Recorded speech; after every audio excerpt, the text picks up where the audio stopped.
राजगृह में धन्य नाम का एक धनी और बुद्धिमान व्यापारी रहता था।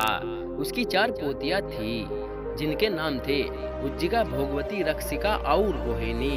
एक दिन धन्य ने सोचा, मैं अपने कुटुंब में सबसे बड़ा हूँ और सब लोग मेरी बात मानते हैं। ऐसे हालात में यदि मैं कहीं चला जाऊँ या मर जाऊँ, बीमार हो जाऊँ, किसी कारण से काम की देखभाल न कर सकूं, परदेश चला जाऊं, तो मेरे कुटुंब का क्या होगा? कौन उसे सलाह देगा और कौन मार्ग दिखाएगा? यह सोचकर धन्य बहुत सा भोजन बनवाया और अपने सगी संबंधियों को निमंत्रित किया। भोजन के बाद जब सब लोग आराम से बैठे थे, तब धन्य ने अपनी पोतियों को बुलाकर कहा, देखो बेटियों, मैं तुम सबको धन के 5-5 दाने देता हूँ। इन्हें संभाल कर रखना और जब मैं मांगू मुझे लौटा देना। 4 पोतियों ने जवाब दिया, पिता की जो आज्ञा, और वे दाने लेकर वहां से चली गई। सबसे बड़ी पोतिया उज्जिका ने सोचा, मेरे ससुर के कोठार में मनोधान पड़े हैं, जब वे मांगेंगे कोठार में से लाकर दे दूंगी। यह सोचकर उज्जिका ने उन दानों को फेंक दिया और काम में लग गई। दूसरी पोती भगवती ने भी यही सोचा कि मेरे ससुर के कोठार में मनोधान है। उन दानों का छिलका उतारकर वह खा गई।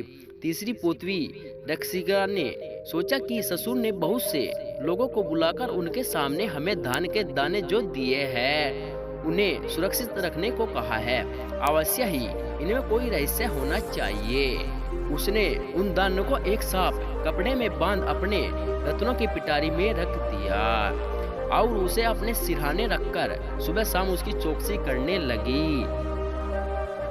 चौथी पोतवी रोहिणी के मन में भी यही विचार उठा कि ससुर जी ने कुछ सोचकर ही हम लोगों को धान के दाने दिए हैं। उसने अपनी नौकरों को बुलाकर कहा, जोर की वर्षा होने पर छोटी छोटी क्यारी बनाकर इन दानों को खेत में बो दो, फिर इन्हें 2-3 बार करके एक स्थान से दूसरे स्थान पर रोपो और इनके चारों ओर बाड़ लगाकर इनकी रखवाली करो।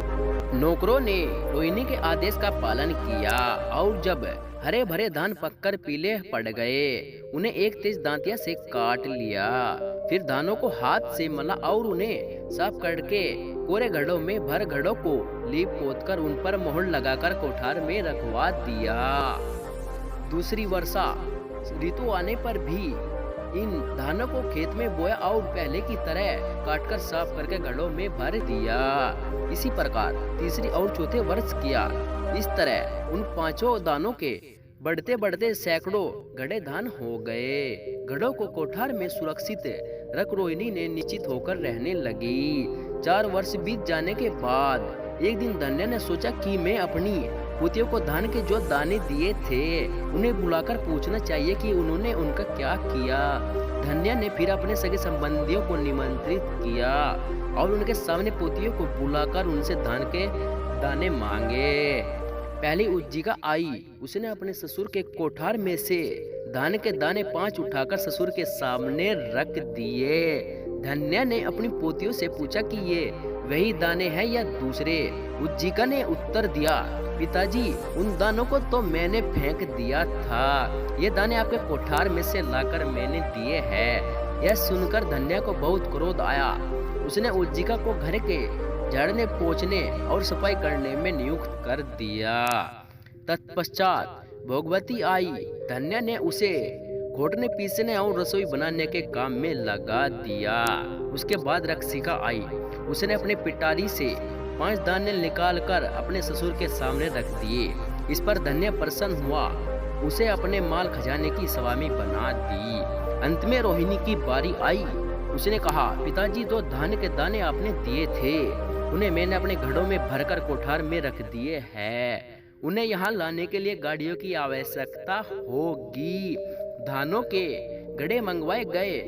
धन्य अत्यंत प्रसन्न हुआ। रोहिणी को सब घर बार की मालकिन बना दी। अधिक कहानी सुनने के लिए हमारे चैनल को सब्सक्राइब करें, लाइक करें, कमेंट करें और शेयर करें। प्रणाम भाइयों।